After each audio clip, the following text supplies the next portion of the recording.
তো ছাত্রছাত্রীরা তোমাদের এই চ্যানেল বিদ্যাঙ্গন ইউটিউব চ্যানেলে সকল উচ্চ মাধ্যমিক ছাত্রছাত্রীদের স্বাগত।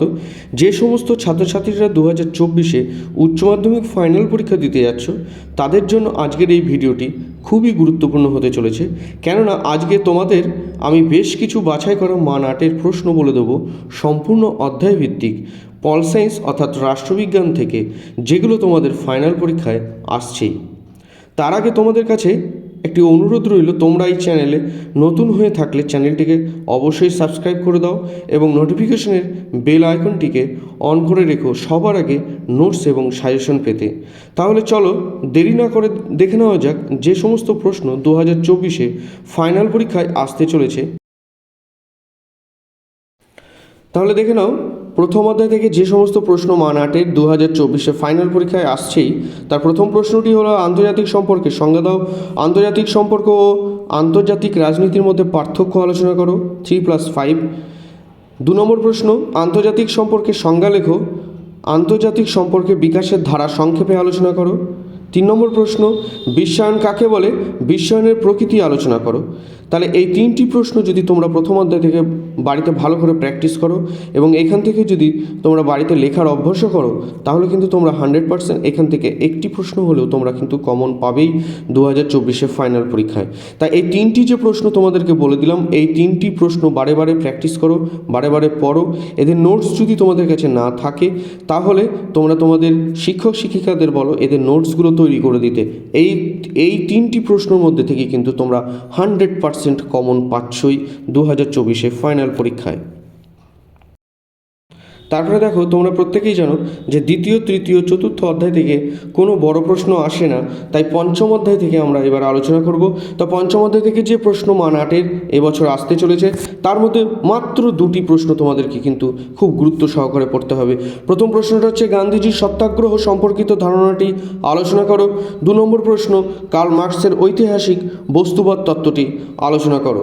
তারপরে ষষ্ঠ অধ্যায়, এই অধ্যায় থেকে এবার 8 নম্বরের একটি বড় প্রশ্ন আসবে।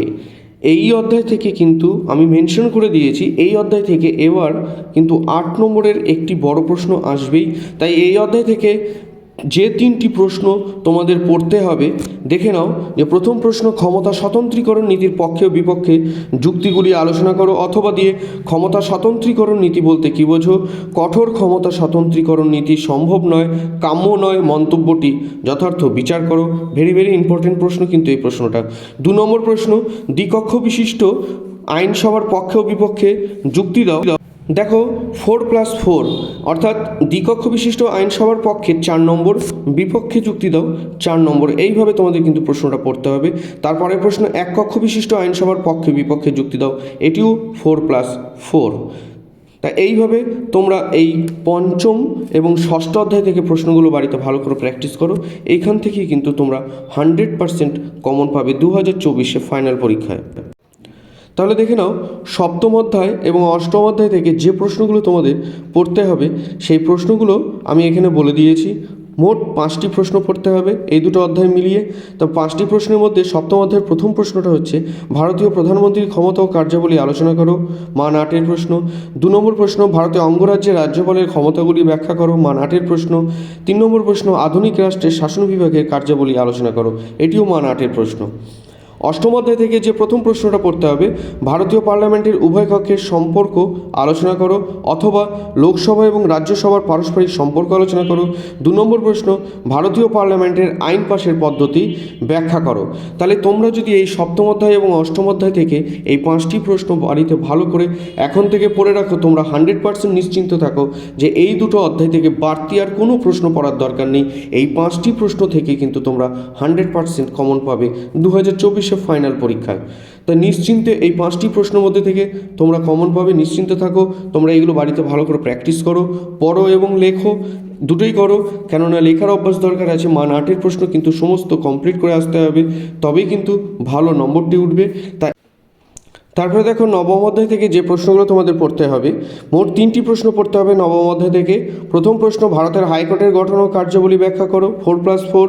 ভারতের লোক আদালতের গঠন ও কার্যাবলী সংক্ষেপে বিশ্লেষণ করো, 4+4। 3 নম্বর প্রশ্ন ক্রেতা সুরক্ষা আদালত সম্বন্ধে একটি টিকা লেখো, 8 নম্বরের। তা তোমরা নবম অধ্যায় থেকে শুধু এই 3টি প্রশ্ন বাড়িতে ভালো করে প্র্যাকটিস করো।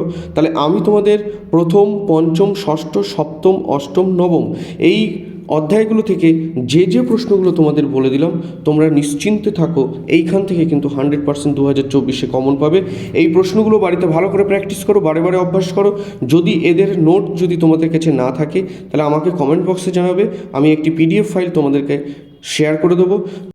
তোমাদের আরেকটি কথা বলবো যে 2024 রাষ্ট্রবিজ্ঞানের যে সমস্ত MCQ SCQ আসার সম্ভাবনা রয়েছে তার একটি ভিডিও, দুটো পার্ট 1 পার্ট 2 এর আকারে এই চ্যানেলে আনা হয়েছে।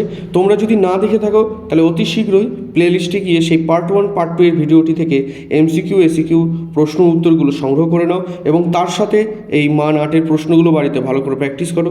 তারপরে বলবে যে রাষ্ট্রবিজ্ঞানে কত পেয়েছো। অ্যাবাভ 95% তোমাদের নাম্বার থাকবে তোমরা যদি এই প্রশ্নগুলো বাড়িতে ভালো করে প্র্যাকটিস করো এবং যে সমস্ত MCQ SCQ তোমাদের সাথে আলোচনা করি সেগুলো যদি টোটালটাই ভালো করে মুখস্থ করে রাখো এই কয়েকদিনের মধ্যে, তাহলে তোমরা নিশ্চিন্তে থাকো। এই প্রশ্নগুলো বাড়িতে ভালো করে বারে বারে প্র্যাকটিস করো, অভ্যাস করো, তোমরা নিশ্চিন্তে থাকো। 95% অ্যাবাভ নাম্বার তোমাদের থাকবেই ফাইনাল পরীক্ষায়। তাহলে ভালো থেকো, প্রত্যেকে মন দিয়ে পড়াশোনা করো। আবার পরবর্তী ভিডিওতে তোমাদের সাথে দেখা হচ্ছে।